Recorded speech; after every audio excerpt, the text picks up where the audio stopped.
Hi everyone, Paul Akers. I'm sitting here in the hotel on day 7, but yesterday was day 6, and that's the video you're watching today of our trip to Myanmar or Burma. And I just want to give a little introduction because day 7 is our travel day. We're going to Bangkok today, so not a lot's going on other than just transporting ourselves from one place to another. But I think the big thing I want to tell you about what you're going to see today is we ended our trip in Myanmar just on a fantastic note. We went to the jade market in the morning. You're going to see that. We then took a river trip up the river, and we went to one of the largest temples ever constructed. Of course, they never finished it, and you'll see that temple got up to about 150 foot tall, 1/3 of its original height. It was supposed to be 450 foot tall, and then in 1973, I believe, there was an earthquake, and it cracked it open the center. When you see the power of an earthquake of this size, and you see that it actually split this temple open, it's really staggering to behold it. Got a lot of great drone footage. We had a wonderful time in the evening. We went and saw the longest teak bridge in the world, over 1.5 miles long. Pretty spectacular, did some great drone footage there. But I've learned a lot about Burma when I've been here. So first of all, just a brief little outline historically. So Burma was called Burma because the British, when they occupied it, they called it Burma because the majority of the people, like 60%, were Burmese people, so they call it Burma. And originally, though, it was called Myanmar. And so when it was taken back over after British left here, or lost the colony, if you will, in 1948, I believe it was, they renamed it Myanmar.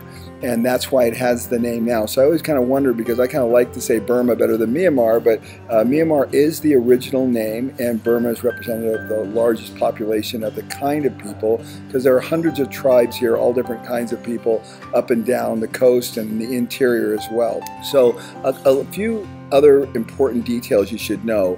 So prior to the British coming in, you know, it was a typical Asian culture, and the British came in and colonized it, and then in 48 they lost it right after World War II, and it was taken back over by a dictatorship. George Orwell wrote a book about this called I think Animal House, which basically says the pigs and dogs took over the country and destroyed it, because under the military dictatorship it was an absolute nightmare, and it was very brutal. They had secret police, they killed people regularly, and Ron, our guide, lost friends as a result of this. He said his friends just disappeared, and it's really an interesting time. Now, you realize in 2011 is when they gained their independence from the military dictatorship, and I asked Ron what it was like, and he said, it's incredible. Freedom is magnificent. He said it's like nothing you could ever imagine. He said before that they were afraid to say anything, otherwise the secret police would come and arrest you, you know, torture your family, kill you, or do whatever. And that's really the way life was in Burma up to 2011. Just imagine the freedom we have in the United States and other places all over the world. And then right around the corner basically is a country that's living completely differently, very much like North Korea. One other really important thing I want to point out is when the revolution happened in 1948, when they got the country back from the British, Suu Kyi was a 2-year-old child of the man who led the independence movement from the British. And her father was actually killed, and just before, months before, the British actually surrendered or left, and Myanmar became Myanmar again from Burma. Now, then the secret police, or then the military coup jumped in and took over, and that's when all the disasters started to happen. In 1988, there was the talk of revolution again. They were talking democracy in the streets, and what happened was the military government said that's not going to happen, and they went in basically and started slaughtering people, machine gunning people down. We had nuns actually in their white garb protesting, and they just slaughtered them, just shot them all down. The crematoriums were going. I mean, it was a brutal place to be, and that was in 1988. That wasn't that long ago. Most of you who are watching this were around in 1988, and you can just imagine what was going on over here then. So at that time, Suu Kyi, I'm probably not saying her name exactly, she was older woman at this time, and she was, I believe, down in the south, and she said, I can't sit by and let this happen. I've got to voice my opinion. So she stood up and basically said, this is wrong what's going on, and we need democracy, so to speak. And she had 500,000 people watching her speech. What happened next was they put her under house arrest, and then also, you know, the people that were around her were killed or taken away. It was really a disaster. And they call that the 888, I believe. It happened in August of '88.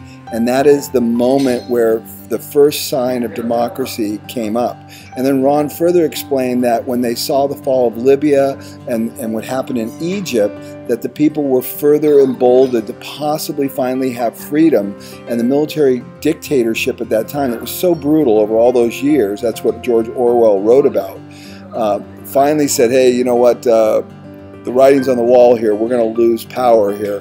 And another military general took over, and he is a much more benevolent guy and allowed the freedom that's occurring right now in the country. And so things are very positive, but that's just a little more historical background. I might not have got everything right. If you know more and I said something wrong, don't email me, or you can email me, but I'm not professing to be perfect. I'm reading a book about Burma right now. I'm learning an awful lot, and I've garnered a lot from our tour guide, who obviously has been here for the last 50 years. But today I want to tell you that we had a great time in Myanmar and Burma, formerly Burma. It was fantastic. The people are the kindest, gentlest people, incredible service, just really had an exceptional time. I'd come back here in a second, so I highly recommend coming to this country. It's very, very interesting. You can see strong elements of third world as well as advancing into a first world country, although it's slow. But things are going well here. You can just see there's a vibrancy in the air. And last night we ended the whole thing with a Chinese wedding at our hotel, and you're going to see clips of that as well. And it was just crazy. It was the most elaborate wedding I've ever seen. And the bride was stunning, and the groom was sweating like a pig. You'll see that as well. But it was just a fascinating day, and hopefully you're going to enjoy our final day in Myanmar as we go now on to Bangkok, Vietnam, Laos, Cambodia, and then over to surf down in Phuket. So we have a lot of stuff ahead of us for you to see, and hopefully you're enjoying this video, historical travel log that I'm putting together, hopefully to inspire you to come over and travel and make travel a part of your life for the purpose of learning. Thanks a lot. Here is Myanmar, day 6. So we started off day 6 in Mandalay, formerly the capital of Myanmar, and we went and took a river trip up the river about 10 miles to see this amazing temple that the former king, Burma or Myanmar, built so he could see it from his home or his palace back in Mandalay. But we saw this incredible traffic, this woman breastfeeding on the back of a scooter. It's crazy the things you see. I really enjoy seeing the way people do things differently in different countries. So Ron, where are we? We are at the jade market in Mandalay. And we're going to find jades here. What else are we going to find? So just raw stone. The people, for those who are selling here, they're just brokers. Mainly jaders from the northern part of Burma. And it's very valuable, and there's no guards, nobody protecting anyone. No, it's well protected. It's very safe. There's no guardman here, but the people are selling jade like on the street like a vegetable. It's very safe. All right, let's go take a look. So this is what I like about travel, being embedded in the culture and really seeing and feeling what the people are like, off the beaten track, if you will. So this is a commercial jade market where people come to trade this precious stone, because this is one of the main things that Myanmar has. They have a lot of natural resources, and one of them is jade. And I went to this intersection. I couldn't believe how people just naturally navigated this, coming from 4 directions. So I just sped it up just to kind of show you what that was like. So you can get jade in all different sizes, little slivers, pieces that are broke off. You can get huge pieces. And I looked across, and that's where they're all fabricating it all, grinding it, polishing it. So I said, I got to go over there. So the next thing you know, I was over there, and they wet it down so you can see it, and it shines more clearly. And this is like really, really valuable. Look at how resourceful these people are. No power, just doing it with their feet and grinding it. And just hard-working people, man. They're making it happen. And I just love seeing that. And here they've glued on just the jade on the end of a little stick, and they're polishing it. So I ended up buying this huge block when I was there. And so you can imagine, they're finding value in these little tiny slivers. Pretty crazy how valuable this precious stone is. And these are all little slivers that have been glued on the end here. And I grabbed one. I hope you didn't think I was going to steal one, but I just wanted to look at it and see what they were doing. So I just got my rocks, $2,000, $500. So we saw this little boy. They put this tree sap on their face to keep them cool, and it smells good. And next we were on our river trip up the river on these very old boats, and we had to traverse across all these planks to get to the one. It was just fantastic. Hi.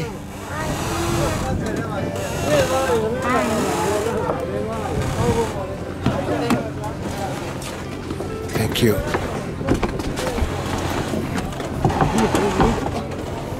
finally got on board, and you can see all the houseboats here and the working boats. They haul things up and down the river. You can see a whole family inside here watching us. Very, very cool. And they have all these long props because the river is very shallow, from 5 feet to 25 feet. Everybody works, everybody helps, and they've just cobbled together the cockpit here on this boat with old parts from a car. It's just, they're so resourceful. And this is the village right off the shore where we left. Just a working place where people are making it happen. Pulled out the drone and got some awesome footage of 2 boats going up the river. We're on the left and the other boat's on the right. I just love having the drone with us. It just adds an entirely different perspective on what we're doing and where we're going, particularly when you get up in the air high, because you can really get the full perspective. A lot of times you can't even really tell where you are, but the drone changes everything, and I deploy it as often as possible. Our taxi's here.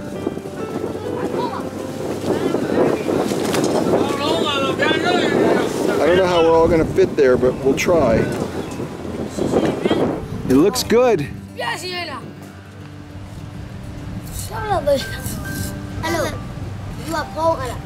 Hello, how are you? I'm fine. Good. Main village is behind me. This is the unfinished stupa, Main stupa. One of the kings from our history. At that very time, the capital city of Burma was in Amarapura, which is located in the southern part of Mandalay. His name is called King Bodopaya. He said he wanted to see this stupa when he woke up in the morning, when he opened his window from his palace. That's why he ordered to build this construction, so 1778. So he did it this big so he could see it all the way down in Mandalay. Yes, from Amarapura to here. And that's why it's so big. So big. So the intended stupa is about 450 feet. Wow. They couldn't finish within 23 years. Lots of people walking here. And when he died, 23 years walking, he couldn't finish. So an amazing stupa that cracked open in an earthquake in 1973 and split it open, just incredible. And then we saw these people building a teak house, and we just kind of watched them, and a beautiful tree. Went down to see the largest bell in the world. So ladies and gentlemen, here we are, just behind me. This is the biggest uncracked bell in the world. We call Mingun bell. For example, during the Christmas time, you're singing Jingle Bell, Jingle Bell. Now here in Burma, we're singing Mingun Bell, Mingun Bell. This is the 90 tons. Don't ever give up your day job. The biggest one, which is in Moscow, which is 112 tons, but which is cracked one. Here, the bell, it was cast in right here, 1801, while they are constructing this unfinished stupa. So many times earthquakes, you can see the bell is a little bit leaning this side. This is from the recent earthquake from 2010. It was a 4.6 magnitude in this area. It's running. So you can imagine in the 1801, long time ago in Burma, we didn't have machine. Can you imagine how they hang out here? Now the amazing thing is, how did they hang this back in the 1800s with no machinery? They actually cast it in place and dug out the ground around it. So if you look outside here, look at the ground is all excavated down because it used to be much higher.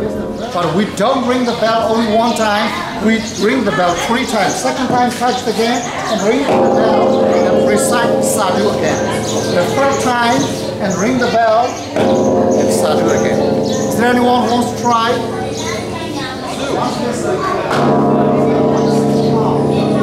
Dana, it's going to take a lot more than that to heal your sins. Then I had to take a crack at it, rung the bell 3 times, put the drone back up in the air. We got a real panoramic view of everything we had done. We walked over 7 miles this day. It was great. This is a white stupa, very unusual. Came back over the village that we walked through, the bell tower, over the huge stupa that the king built, and then back onto the boat and back up the river to Mandalay. And as we left the restaurant where we had lunch, these guys were taking a bath right out in the street with a little wall around it. It was classic. I loved it. So in the evening we went out just at sunset to see the largest and longest teak bridge in the world, over 1.5 miles long, and I walked along almost all of it, but I put the drone up in the air again. This is over 200 years old. The mayor of Mandalay built this, thought this would be really good for his community, and they have little gondolas that you can go in. It's just, again, the people. You really feel like you're with the people of this area because this is what they do. You can see all the monks along here, and no safety railing. That's kind of what I love about countries like this. They aren't over-regulated. Everything's just open and free, and you kind of do your thing. Here's some gondolas, some people in there just going along at sunset, and this beautiful tree that framed the whole thing. It's just crazy. I brought the drone back around and looked at them from the other view with the sun shining on them. It was just fantastic to be able to have it and do it. And of course, every time I put it up in the air, there's a huge crowd, and all the kids love it, and I let them see how it looks. And it's just a lot of fun to do all this. And people are so receptive and so friendly everywhere you go. But look how long this bridge is. And I walked along almost the entire way. And then as the sun set, we put the drone up, and we just got some beautiful footage of this incredible country called Myanmar, formerly Burma, and then the geese and the storks on the water as the sun set. So next is the wedding of the century. This Chinese wedding at our hotel was deserted, and they took over this place for the entire day and set up. It must have been a $250,000 wedding. 300 people catered. Her dress must have been $100,000. I've never seen a dress like this in my life. It was stunning, and needless to say, she was stunning. But of course, I positioned myself perfectly and got the best video shots. I was shooting with my 4K Sony camera with stabilization in it, and I was able to zoom in and get these tight shots. I'll bet you their photographers didn't get shots as good. And I didn't know where I was going to end up, but she ended up coming right up to the front, right where I was hiding behind this column. I'm sure everybody was looking at me and saying, "Who's this guy in a bathing suit and tank top?" And then the drone came out, and then our people were watching from their hotel rooms, and they came down and said, "Boy, Paul's got some real," and the Southern girl said this too. Susan said, "Paul's got some real balls flying his helicopter in there." I go, "Susan, it's not me, it's somebody else." It was hysterical. It was a fantastic wedding. They cut the cake, they filled the champagne bottles, and I was front row to the entire thing. And this girl was stunning. And this guy was sweating bullets the whole night. He was constantly wiping his brow.